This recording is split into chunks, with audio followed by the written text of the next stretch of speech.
Kada taon naglalabas ng ranking ng top 100 best player para sa papasok na season. Base din sa CBS Sports, sa ranking nila, ito yung mga teams na merong 6 na players na kasama sa top 100.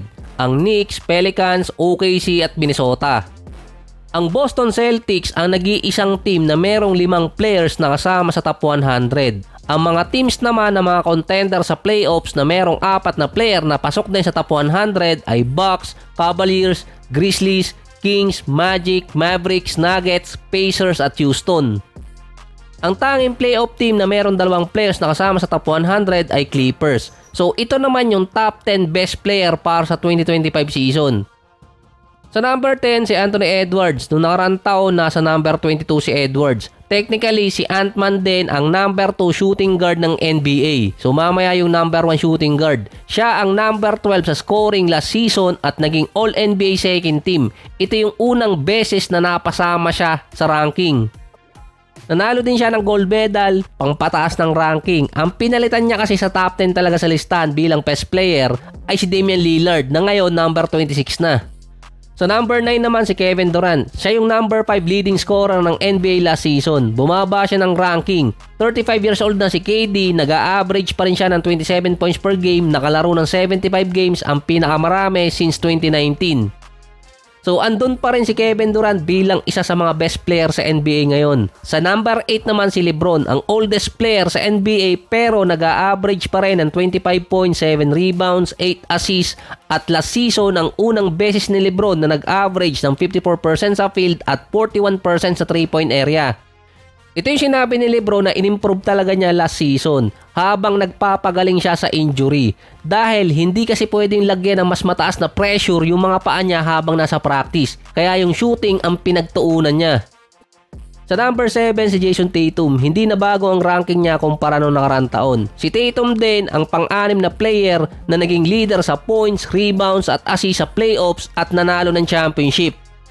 Hindi man siya napili bilang finals MVP, inaasahan din na babawi si Tatum sa 2025 season dahil nga sa nangyari ng Olympics. Siya din kasi ang number 7 leading scorer noong nakaraang taon at marami din silang pinakain ng Lucky 7 sardines dahil nga sa tinalo nila sa finals or sa playoffs. Wala lang, kinunik ko lang talaga yung number 7 kay Tatum.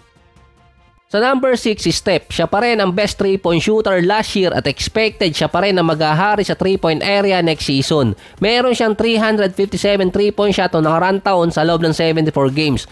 Meron pa siyang 3 games doon na wala siyang naipasok na isang 3-point shot at napaka-rare sa kanya.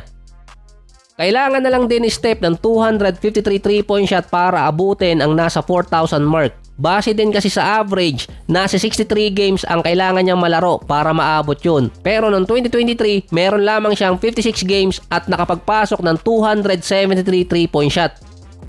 Sa number 5 si Joel Embiid, kung hindi siya na-injured last season, siya ang leading scorer, siya din ang possible naging back-to-back MVP. Dahil sa record niyang 16 straight na may at least 30 points and 10 rebounds at yung career high na 70 points.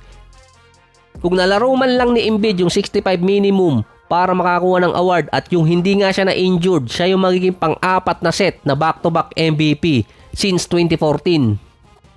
Sa number 4 si Shai Gilgeous-Alexander. Last year number 11 siya sa ranking, naging number 2 din sa botohan para sa MVP noong nakaraan at siya yung number 1 shooting guard papasok ng season. Shooting guard kasi nilagay na position para sa kanya na naglalaro din naman si SGA bilang point guard. Third leading scorer din noong nakaraang taon itong si SGA, naging playoff contender din ng OKC. 26 years old pa lang itong si Shai Gilgeous-Alexander at nasa rank siya ni Luka at ni Jokic na posible makakuha ng nasa $400 million na contract extension. Sa number 3 si Luka, ang leading scorer noong nakaraang taon na umabot ng finals na may career high na 73 points, naging number 3 din sa botohan sa MVP. 25 years old pa lang si Luka. Wala nang masyadong mahabang introduction kay Luka dahil siya pa rin yung isa sa mga player na inaasahang masasama para sa MVP candidate. 3 taon na rin naman siyang nilalagay every preseason sa mga prediction. Ito rin yung unang beses na si Luka at Dallas ay nasa contender setup. Ang number 2 naman si Giannis. 2 sunod na taon na siyang nag-average ng at least 30 and 10. Nasa linya siya ni Kareem at Wilt at iba pang legend. Ang 2 season high ni Giannis ginawa niya versus Indiana Pacers, yung 54 points at yung mismong career high na 64 points. Isa din sa best passing big man sa NBA ngayon si Giannis. Sa number 1 naman, parang 3 or 4 na taon na ata siyang nilalagay bilang number 1 at best player sa NBA, si Nikola Jokic. Undisputed pa rin siya para sa 2025 season. Siya ang defending MVP at siya din ang makakalaban ni Luka, SG at Edwards sa ranking. Ito rin yung matatag na pick ng prime ni Nikola Jokic dahil hindi siya nagkakaroon ng malalang injury, puwera usog. Kung ikukumpara si Jokic kina Embiid at Giannis na nasa peak pa rin ng kanilang prime, ang difference lang nun, mas healthy si Nikola Jokic bilang player.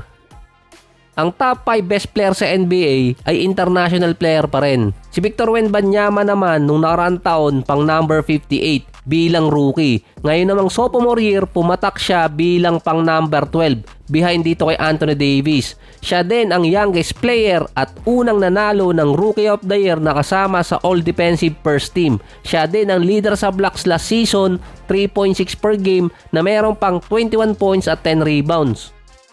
Sabi nga ni Kyrie dati, hindi siya apektado sa mga ganitong botohan, kaso alam mo na kasi kung sino yung korsonada ng mga botante bago pa lang mag-umpisa yung season. Yung awards kasi kasama sa kanilang contract.